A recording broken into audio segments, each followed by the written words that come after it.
Good morning प्यारे बच्चों, मैं हूं आपकी एजुकेटर पूर्णिमा और हम करेंगे वर्कशीट नंबर 24। सब्जेक्ट आपका गणित है, कक्षा 7वीं और डेट है 17 दिसंबर। ठोस आकारों का चित्रण। ठोस को इंग्लिश में क्या कहते हैं? सॉलिड कहते हैं। ठीक है। कई बार क्या होता है, हमें इंग्लिश में चीज़ें थोड़ी सी आसान लगती हैं, है ना। तो पिछली वर्कशीट में हमने क्या सीखा था कि 2D फिगर्स के बारे में जाना था और 3D फिगर्स के बारे में जाना था, है ना। 2D यानी कि जिसके दो दो कह सकते हैं कि लंबाई और चौड़ाई थी, लंबाई थी और चौड़ाई थी।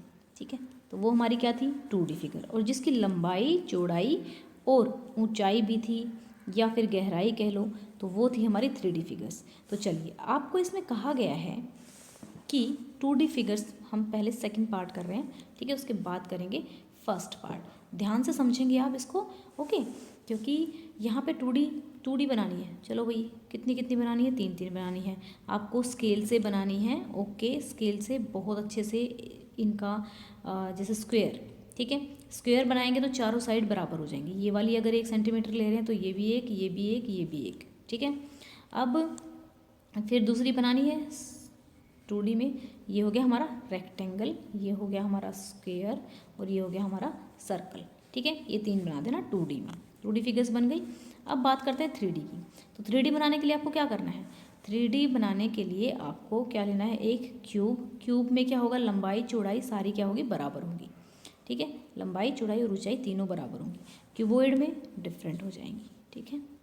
तो ये बन गया हमारा क्यूबॉइड, थोड़ा सा लंबा, ठीक है।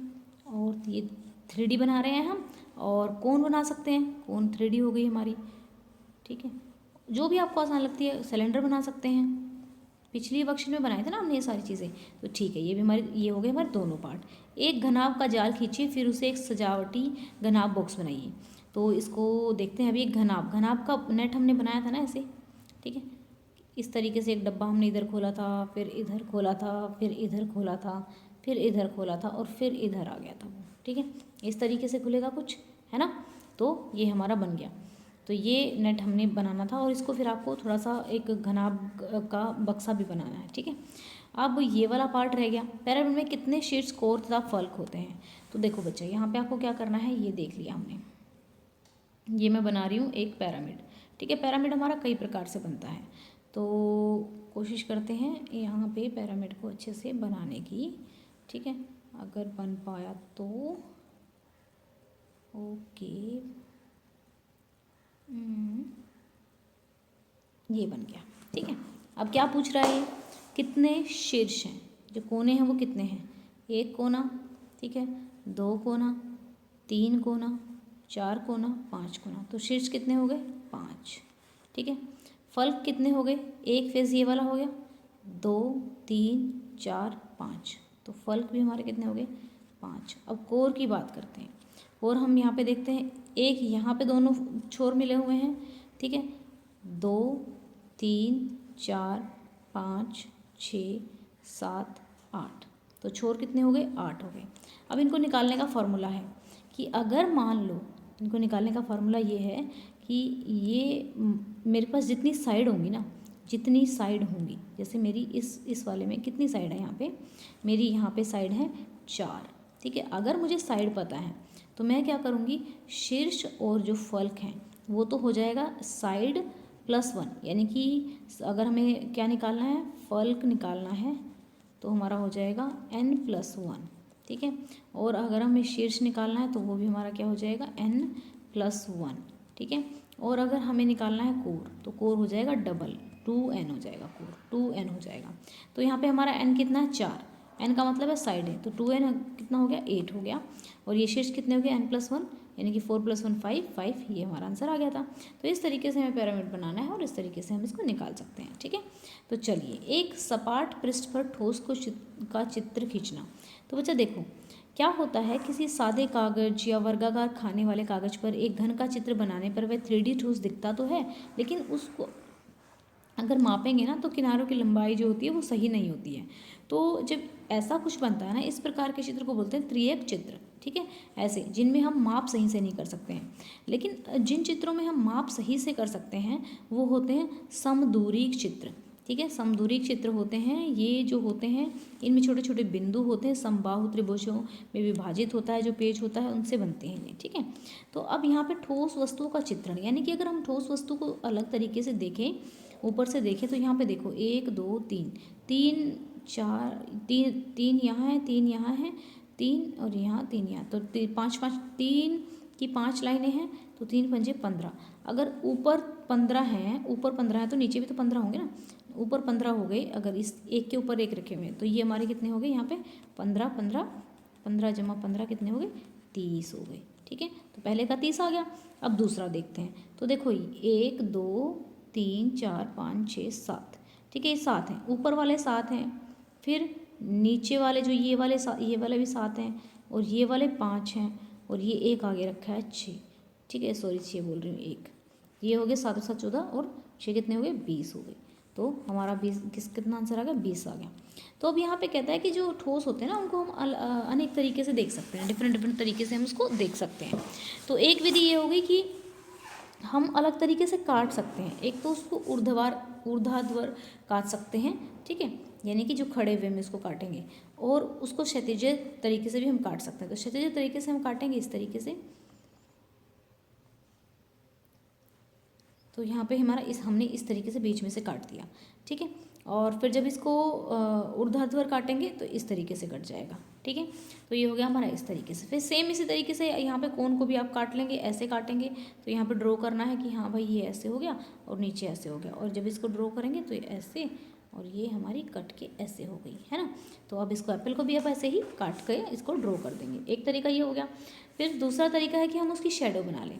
छाया जो होता है ना, एक अच्छा तरीका है यह दिखाने के लिए कि किसी प्रकार त्रिविमीय वस्तुओं को द्विविमीय छाया के रूप में देखा जा सकता है, ठीक है। एक शंकु के ठीक सामने एक टॉर्च का प्रकाश डालिए। एक शंकु के सामने क्या करेंगे आप, एक प्रकाश डालेंगे, ठीक है। तो फिर इस प्रकाश डालिए, ये पर्दे पर किस प्रकार की छाया दर्शाता है ये देखना है। तो ठोस त्रिविमीय है तो छाया विमीय होगी, ठीक है, कितनी विमीय होगी। तो यहाँ पे हमने देखा कि ये द्विविमीय है, द्विविमीय है।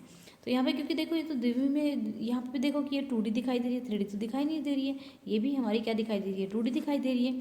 तो यहाँ पर और हमें पता लग रहा है कि हम आकृति इस तरीके की बना रहे हैं कि वहाँ पे एक कुछ फिगर बन जा रही है किसी जानवर की, ठीक है। तो हम छाया से भी उनको विजुलाइज कर सकते हैं। अब बात आती है कार की, मतलब जो कार की नहीं, मतलब हम जो ये होते हैं ना हमारे ठोस होते हैं, इनको हम आगे से सामने का दृश्य, पार्श्व पीछे का दृश्य, ऊपर का दृश्य इस तरीके से देख सकते हैं। जैसे कार है, फ्रंट देखेंगे, ऊपर से देखेंगे तो वो अलग दिखाई देगा, तो ठीक है। अब यहाँ पे जब इसको ऊपर से देखेंगे ना तो ये ऐसा दिखाई देगा, इक्वल ही दिखाई देगा यहाँ से ऊपर से, और जब पीछे से देखेंगे तो इस तरीके से, और सामने का जो दृश्य होगा वो कुछ इस तरीके का होगा। सामने का जो दृश्य है वो थोड़ा सा कुछ इस प्रकार का होगा, जो ऊपर भी ऐसे कुछ लगा हुआ होगा, ठीक है। फिर यहाँ पे आप इसी तरीके से इसमें देख लेंगे कि हमारा ये अगर सामने का दिख रहा है, ये ऊपर का दिख रहा है, तो पीछे का कैसा दिखाई देगा। तो पीछे का तो यहाँ पे ये कुछ ऐसे दिखाई देगा। अगर हम लिखते हैं तो पीछे जाएंगे हम, तो यहाँ पे बस ऐसे ऐसे कुछ दिखाई देगा, और यहाँ पे ऐसे ऐसे कुछ दिखाई देगा, है ना।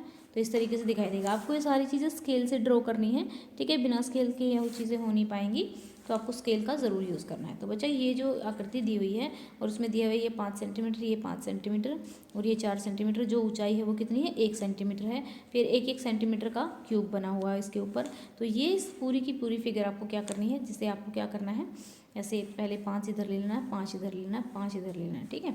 फिर इधर 5 इधर लेना है। तो फिर जो ये वाली लंबाई लोगे ना, ये वाली, ये आपकी क्या होनी चाहिए, एक उसकी होनी चाहिए, एक उसकी क्या बोलते हैं सेंटीमीटर की। और फिर यहाँ पे जो बॉक्स बनेगा वो भी आपका 1 सेंटीमीटर का ही होना चाहिए, तीनों चीज़ें। तो आपको इसके लिए पेपर लेके आना है। समदूरिक चित्र बनाने के लिए समदूरिक का जो पेपर आता है, आइसोमेट्रिक शीट होती है, अगर वो आ जाए तो ठीक है, नहीं तो इस तरीके की आप डॉट्स ही ड्रॉ करके फिर आप इसको ड्रॉ कर देना। ओके स्टूडेंट्स, आई होप आपको अच्छे से समझ में आ गया होगा। और हम जल्दी ही स्टार्ट करने वाले हैं जूम एजुकेशन पे लाइव मैथ, ठीक है। एंड साइंस की क्लासेस 6, 7, 8 इसका डिस्क्रिप्शन, इस चैनल का डिस्क्रिप्शन में मैंने लिंक दिया हुआ है। अगर आपने अभी तक उसको सब्सक्राइब नहीं किया है तो सब्सक्राइब कर लीजिए, क्योंकि देखो अभी क्या हो रहा है, हमारी वर्कशीट्स हो रही हैं, तो अभी मैं आपको चाहती हूँ कि हम अच्छे से अपना वो भी करें, साथ के साथ अपनी बुक में प्रैक्टिस करें। अभी क्या क्या क्या आता है, 2-3 क्वेश्चन आते हैं तो हमारी प्रैक्टिस अच्छे से नहीं हो पाती, तो हम प्रैक्टिस किया करेंगे यहाँ पे। और एक और बात, अगर मान लो आपको अनअकैडमी पे आप जाते हो, कुछ कोई भी कोर्स वगैरह देखते हो अनअकैडमी पे, आपका मन करता है कि चलो ठीक है अनअकैडमी कुछ करते हैं, तो वहाँ पे कुछ कोर्सेज फ्री रहते हैं, लेकिन उसको अनलॉक करने के लिए कोड चाहिए होता है। तो मैं आपको बता देती हूँ वो कोड है, अगर वो आपसे कोड मांगे कि to unlock you should enter the code, तो कोड आ जाएगा पूर्णिमा, ठीक है, पूर्णिमा 10। तो पूर्णिमा 10, पूर्णिमा आपका कैपिटल में आएगा सब कुछ, और 10, पूर्णिमा 10 कोड डालेंगे तो जो भी फ्री आपके जो कोर्सेज हैं वो आप एक्सेस कर पाओगे यहाँ पे, ठीक है बच्चा। तो इस तरीके से आप इनको कर लोगे। एंड चैनल को आपने सब्सक्राइब तो किया ही हुआ है, तो अब रह गया है एक काम, क्या, मुझे कमेंट करना, क्योंकि मुझे आपके कमेंट पढ़ना बहुत अच्छा लगता है, और साथ के साथ वीडियो को लाइक करना। और आज की वीडियो के लाइक का टारगेट हम रखते हैं 500 likes. Okay, thank you, have a nice day, may God bless you.